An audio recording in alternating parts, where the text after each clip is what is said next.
everyone had their own KPIs, so they focused on those things. Nowadays, quite often we have the same metrics that we're looking at. We're measuring together our positions in LLMs as well. We're looking at these numbers, and it's a nice thing, to be honest. It's a shared responsibility of all teams.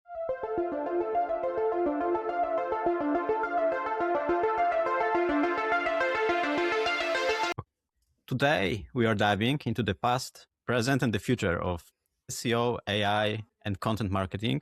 And there is no better person to talk about it than Michał Leszczyński, head of content and SEO in GetResponse. Michał, maybe for anyone who may not know you, tell us a bit about yourself. Sure. Thanks, Jakub, for having me. So my name is Michael, and I'm the head of content and SEO at GetResponse. I've been in the email marketing space for 14 years, and I'm a content marketer turned into head of SEO. And I've been in content marketing itself for about a decade, so it's been a while. Yeah, I'm actually, my mind blown when I heard that you work 14 years in one company. So you see a lot of stuff. That's for sure. I know it's not typical for our generation to work for one company for that long, but I'm not going to say. A lot of things have changed over the years, so it's not boring for sure. Okay, so maybe let's use this this experience of yours. So more than a decade, what were the biggest shifts that you've seen since you started in content marketing? Yeah, so definitely a lot has changed. So I remember at the beginning, content marketing was basically blogging, and you were just writing content for your audience, but you didn't have many tools or ideas how to track what kind of queries people are typing. So you were just writing what you thought would be useful for your audience. After discussing it with your audience via webinars, meeting and workshops, etc., day to day. So you were just writing content what you thought was going to be useful for them. And later on, I remember when the former head of SEO came in and told us that there's this world called SEO, and he taught us how to do these things, how to track what people are typing, how they behave on a website. We learned a lot about analytics, and this changed our world completely. So instead of just writing what we thought is going to be useful, we actually had the way to measure it, way to plan ahead and the type of content that we were going to produce. So instead of just having like this cadence, which kind of didn't make sense, how many blog posts you're going to publish per week, and you had to come up with an idea on the spot, you actually had the tools that told you what kind of things people are searching for. So we changed our approach, and we learned how to find the content that we wanted to write, do content gap analysis, these kinds of things, do keyword research, and create content that was good for people and the robots. And lately, I think the things have changed quite a bit as well. To an extent, AI especially is still basing on the good old SEO practices and all the activities that we were doing anyway. But I think it has changed the way we approach content and the type of content that we're producing, especially depending on the stages of the funnel. So you have to think twice whether it does make sense to write content for the tofu, mofu, bofu, and if you have to produce more content than your competitor or create longer content than your competitor. So all the practices that we were following for the last 5-7 years, I think, and the skyscraper technique, etc., we have to rethink them, whether they still make sense. In one way, it does change quite a bit in what we do, because especially for the top of the funnel topics, we have to decide whether it still makes sense to write about like the definition queries, whether we want to talk about like what is email marketing, define what is email marketing, these kinds of activities, because LLMs these days, they can answer that quickly. Even before we had featured snippets, etc., so Google was trying to answer these things for users without giving away traffic. But this was definitely a bigger shift. So it changed how we approach the topics that we want to chase, and also how we talk to our board, because everyone's talking a lot about AI, how it's affecting our world. And yes, we checked about 60% of the queries that we rank for currently have AI overviews for them. So like the impact on our our brand, our traffic is big. But at the same time, the impact on revenue isn't as big.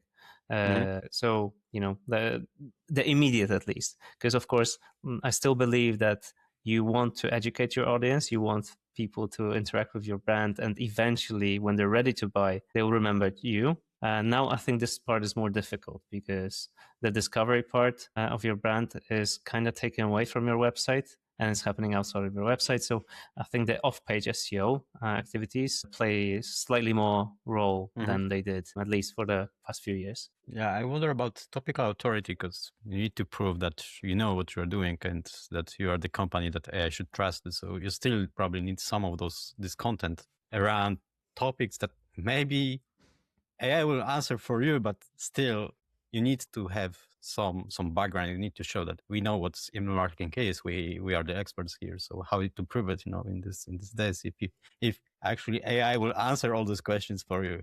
Yeah, that's a difficult discussion with the board because you have to kind of educate yourself and them and convince them that it still makes sense to like write that kind of content or create that kind of content. It doesn't have to be written content, of course, because LLMs need to learn somewhere. And you could be or should be the source that they learn it from. They might not give you the traffic. They might cite you at some point, but it doesn't always happen. So it still makes sense, at least some of the content to be written by you to build that topical authority. But definitely we're looking at more traffic sources and marketing channels than just organic search than Google itself. We're looking at different content formats and different marketing channels. So even though we're called content and SEO, it's not just written blog content or, product pages optimized for SEO. Yeah. I wonder, do you think that the skill set changed? That right now you need different skills than 5 or 10 years ago when you were a content marketer? Yeah, so at the beginning, especially, I think it was mostly about how good of a copywriter you are, or educator even, because if you knew how to translate your thoughts, or especially in our case, like technical products, technical documentation, technical topics into something that is comprehensible, digestible, you were good enough. Especially if you have a strong domain, you could just publish that content and it would perform well.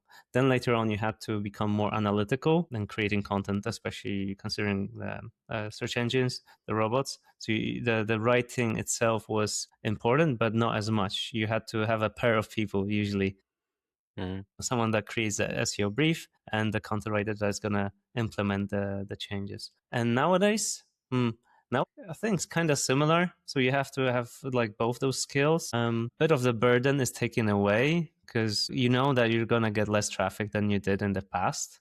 So you don't have to chase these high volume keywords as much as you were in the past because you're not getting that traffic most of the time. So you can actually spend more time on creating content that's good for your audience. Yeah, I think maybe we're like equalizing the skills nowadays a little bit more. Of course, you need that technical person that's gonna give you all the ideas how to create the content in a structured way that both the search engines and LLMs like. But yeah, I think you need people that have visual ideas, like how to add visual content to your content, how to turn those articles into videos, or maybe don't start with the article itself as a first pillar content, but start with a like different format. So you have maybe more diversified skills here. It was easy just to create a roadmap of content that you're going to publish till the end of the year, have like 200 topics and outsource that or write it yourself with your team. Now you have to like lower the number, but think about the different formats and extending the shelf life of each content piece. Multimodality plays a big role in GetResponse strategy? Yeah, so we're definitely not just betting on the search engines giving us traffic. We're working very closely with our brand team that is creating videos based off the content that we give them, but also they have their own ideas. And then we quite often turn those YouTube videos into blog articles. Gated content, something that was passé for a few years. I think it has place nowadays as well, because if you know that you're going to have less traffic, maybe it's now time to invest more in ads. And I mean, the reports are showing that people are spending more money on ads and the ad spend is growing. So yes, you could be sending that traffic to your blog post, or you could be sending that traffic onto a lead magnet. Email sequences, for sure. You want to have like the direct way of communicating. So I would say, yeah, definitely. This is something probably we should have been doing in the past as well, but it was easy to just say no to because the equation was very leaning towards that written content. Infographics, they were a thing in the past, But then you saw that no one is actually linking to these infographics. No one is going to these infographics. They're only appearing on Pinterest or in Google Images. So there was a good time where no one was doing it. Fewer people were doing it. Maybe now is the time to go back to this kind of format. But I would say more towards video content, short video content, potentially podcasts, even though like measuring the quality of podcasts or like I guess the popularity of podcasts is harder. Yeah, I really hope that next year we'll see that those silos in marketing like no longer exist, that you as a head of SEO probably need to work. You said work with folks that are making YouTube videos, but we know that LinkedIn is ranking in LLMs, that Instagram opens their content to rank in search. Facebook is also quite popular in some niches. So you can probably influence the results, not only by written content, but also, as you said, videos, podcasts, and then transcript of this podcast can also rank somewhere. So I think that it should be a team game always, but it wasn't. For example, some SEO like just sit in the corner and they GSC and data and tables and Excel and keywords and stuff.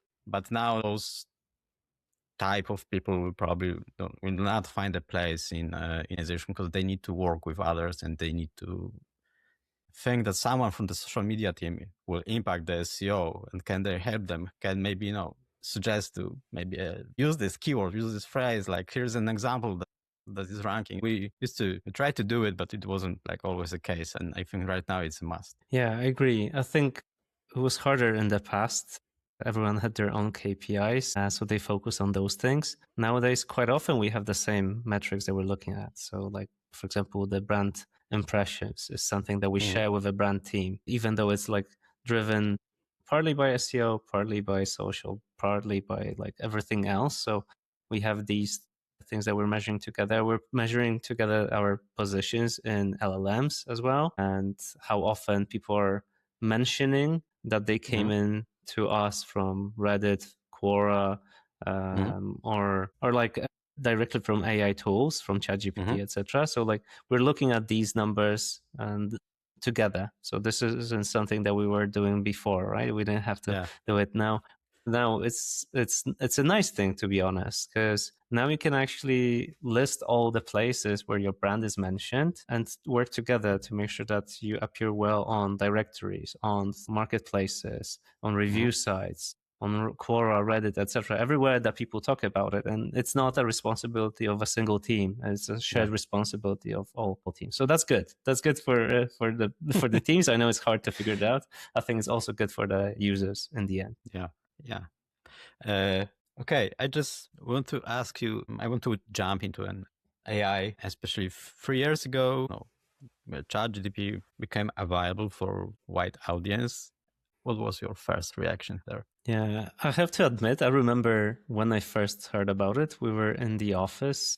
We had a Christmas party at GetResponse, and someone showed it to me, and it felt like a gimmick, because the use case was, hey, look, this thing can write anything for you. Like it just created a poem or a rap song about like GetResponse and marketing. And I'm like, huh? Okay, this is pretty clever, but felt like, as a more of a gimmick rather than actual thing I could use for marketing. But really, I think it was already past when we had those AI tools that could create content for you. So it wasn't maybe the first tool that I saw, but before I wasn't impressed so much by these kinds of tools, because it had the big promise that it's going to create content for you. Probably part of the blame is on us as marketers, that it was overhyped. But if you wanted to write a blog article right away, you saw that it's actually, the words are correct in terms of the language itself, but it doesn't add up, which I think is still pretty much the case, right? You can't just, or it's very hard to write a short prompt that will just, write a good article for you on a topic. There's always more nuance. So I remember, like, I felt it was a bit of a gimmick thing, but I know, like, it really, really quickly kept on appearing, and it became a thing that you were looking at every single week, and now every single day. Yeah. The prompt thing is interesting, because we started with writing like short, like writing an article about this or that. Then we saw that, okay, it needs to be more deep to actually give us a good output. So right now, so then we started writing longer prompts, and now we use short prompts to write me a long prompt so I can create something better. That's true. So because I know people are lazy, and that's also true, and I think that's a good thing for SEO, because we know that on average prompts that trigger search are 4 words, so they are not that different from keywords that people type into Google. So it appears that it might be something different, but in the end, those are the same people. Let's maybe talk about SEO. Overviews, for example, one thing that is reducing clicks to website that actually probably Google becomes our competitor, because they also provide a lot of content, of information, even a lot of tools. So how should companies, prepare for the shift, or maybe act? Because maybe it's you can't prepare for something, because they will not send you a memo that will change like yesterday. Hey, we are making a core update for next 3 weeks, so happy Christmas, everyone. That's true.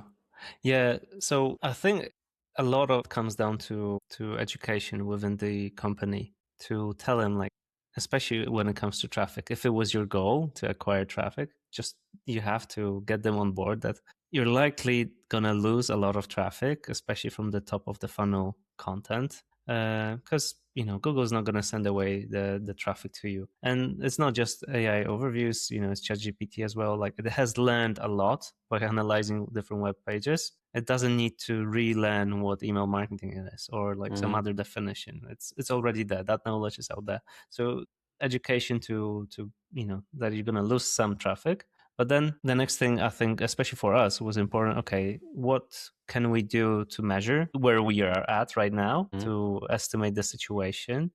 And also, how can we affect this? And in many ways, even though it was scary at the beginning, people were shifting budgets between different tools, different approaches. I think after a few months, when the shine has gone down a little bit, I think people were like, they agreed with many SEOs that, well, it's not necessarily a new thing. You have to do all the good things that you were doing in the past.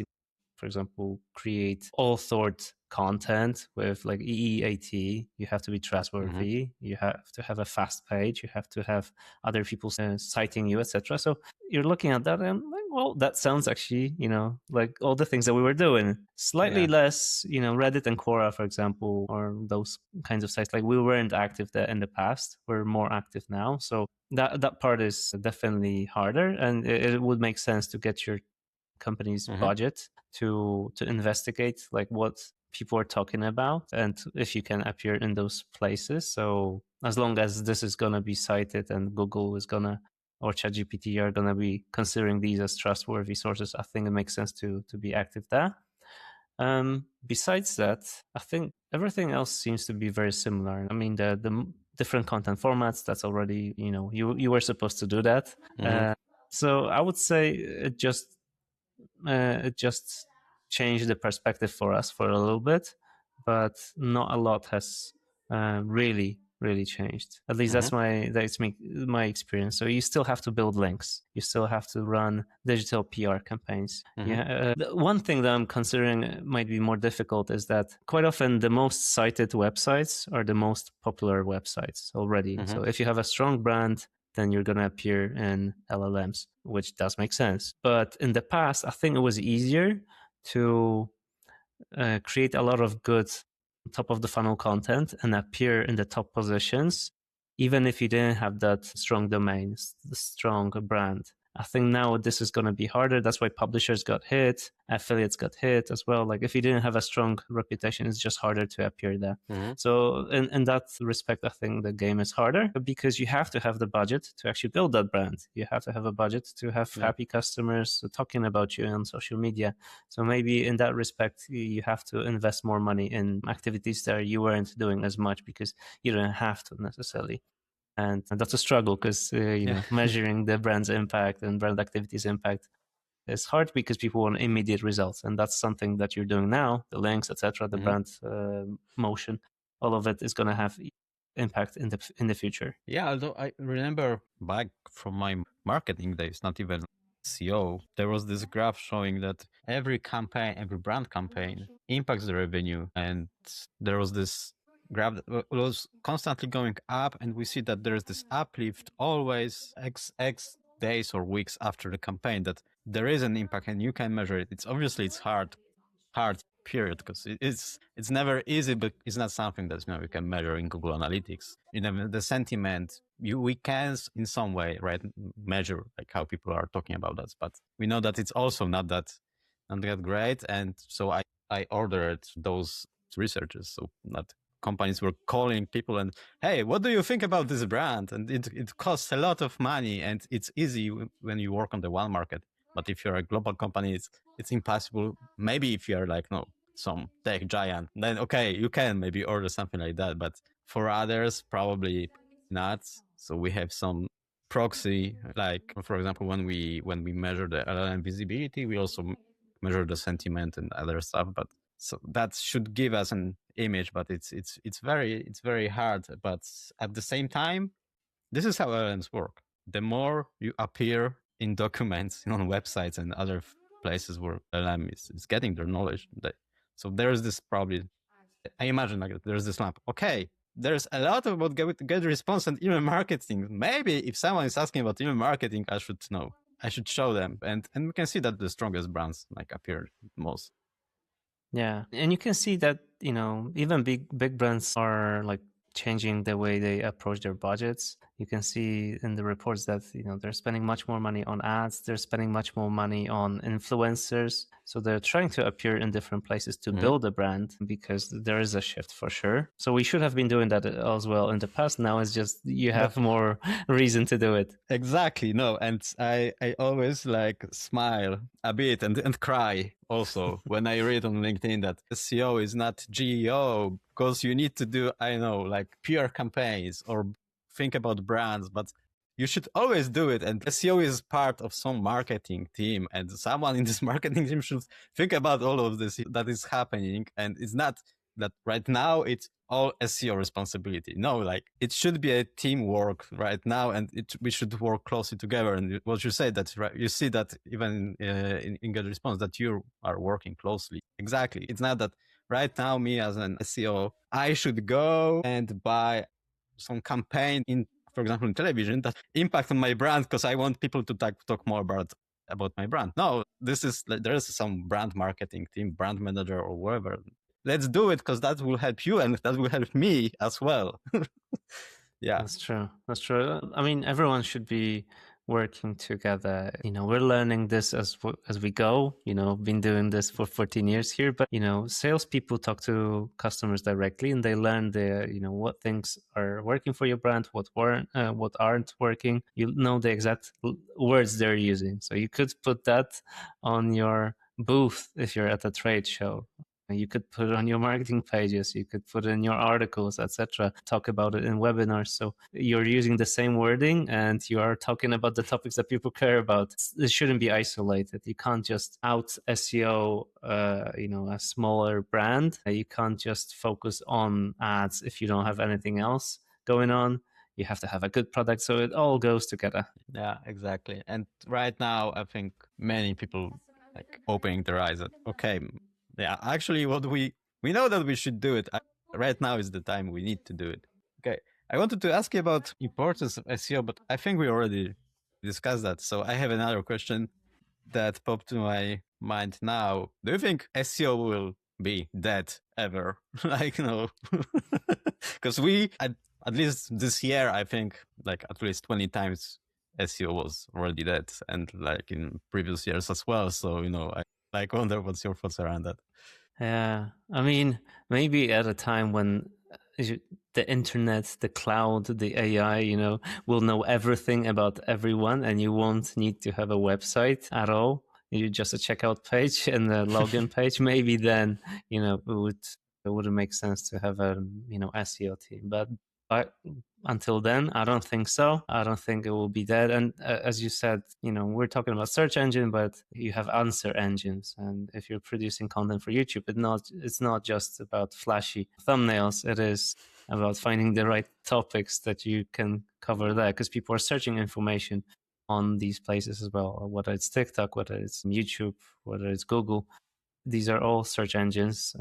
So you have to answer them through your content. You have to tailor, of course, the content to that specific search engine. But yeah, I don't think that role is going away anytime soon. I hope, I really hope that as long as people will search for something, there will be someone needed that will help find those informations. Okay, despite all these changes, what are the maybe fundamentals of content marketing that still work today? Because AI and change a lot, but what's still is the base here? Yeah, so then the biggest thing is who is going to consume that content, whatever format of that content is. So it's your audience. So you have to create something meaningful and valuable for them in whatever format they need, and distribute it in a way that they want. So it could be an article, it could be a blog post, it could be a webinar, it could be a course, etc. So I think that is the fundamental thing. So that's not going to change. It can't be just writing for the sake of writing, because even as an example, yesterday I was trying to learn how to connect Ethernet cables and how to set up an access point. We were talking about that before. So, I was Googling that stuff and AI answered it for me, but it didn't have the exact context. So it told me that I have to do multiple things without showing me the dashboard, for example, of my router, that I needed to change from the router mode to a access point mode. And who knew? Like, on YouTube, I found a guy who had a video that showed me exactly how to do it step by step. So it is that, like, AI cannot produce that unless it can crawl like everything, scan every single page of a tool of any website, and put it in a sequence that it works for people. So I don't think that is going to change at all. Like, we will still need that type of content. So I think that's the fundamental thing. The biggest change that I see is basically the distribution method. So you can't just rely on one single distribution method. I know for other brands, other industries, that might have been obvious in the past, but for B2B companies, if you knew like 60-70% of your traffic comes from SEO and you can just continue as you were, if you had a certain amount of budget, you would just allocate that to this channel or PPC, and you don't have to do all the other activities. So I think that content marketing is there, and it has to be meaningful. So you have to talk to your customer success team, to your sales team, that it actually answers the questions and the topics that people care about. Because your slogans, the marketing slogans on your website, they might not actually cut it. They might just be empty, and they might be AI slogans written by AI. Class. Exactly, best in class, all in one, etc. We've all been through it. Yeah. That's the thing. Like, if you go to a trade show and you look at the booths of different companies, they all pretty much say the same thing. So that's the challenge. That's why I guess nowadays people are turning more toward AI for assisting their sales. They're asking, like, what is the best sports watch under X amount of dollars, or for a new beginner runner, because they have just too many choices. There are too many brands, too many websites, too many listicle posts, and they just need someone or something to help them cut through the noise. So I guess in our case, our content should do that for people and should make it more easier for people to make the decision. Yeah, I think that's how content fundamentally operates these days. Okay. Despite all the things that we discussed today, I know that there are content marketers and SEOs that worry about all the AI produced content, and also they're worrying about AI SEO and all this shift, and that people are looking in different places and then they have no idea maybe what to do with. So is there any advice that you could give them with all your experience? You see some stuff for these 14 years in content marketing, all the different changes in Google algorithm and stuff. So yeah, so I can reassure them a little bit. So I did see a shift when we needed fewer content marketers, because there was a time when content teams were growing. I remember back in the day, I think G2 had 20, 30 or 40 content writers, and their website was going up. And then later on, there was a shift. You didn't need as many people, but still, instead of hiring them in-house, you had content mills, you had different companies allowed you to hire content at scale or per word, which is still the case. But I think we need fewer of these just content writers that write for the sake of writing. Give me any topic, I'm just going to write it. You need more substance. So from like content marketer that wants to be the best at their job, I think what you need to learn is, first of all, the product, the industry that you're in.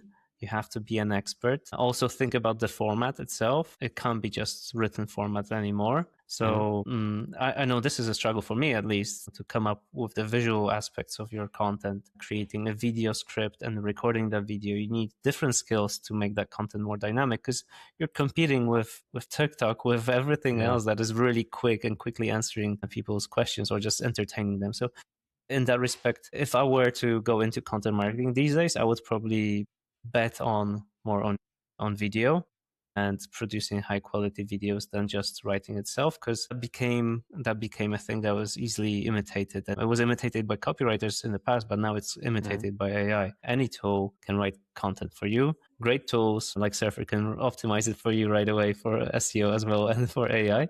But a video, for now at least, and audio are things that you cannot do without it. And also community building. I think that's a big aspect that many brands are sleeping on. That's why creators are growing. They have communities that create content for exact specific audience, and they're entertaining them and educating them. People are willing to pay for that kind of content. So if you can be a content marketer that is the kind of creator type like you find on YouTube or on TikTok, etc., then you're good.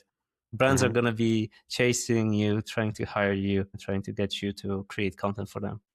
Okay, one last question. Now, where can people find you, online or on the web, if they want to follow you, talk with you, maybe follow up on some things that you were talking here, or just say hi? Sure. So if you want to follow me, please do it online rather than offline. So you can find me on LinkedIn.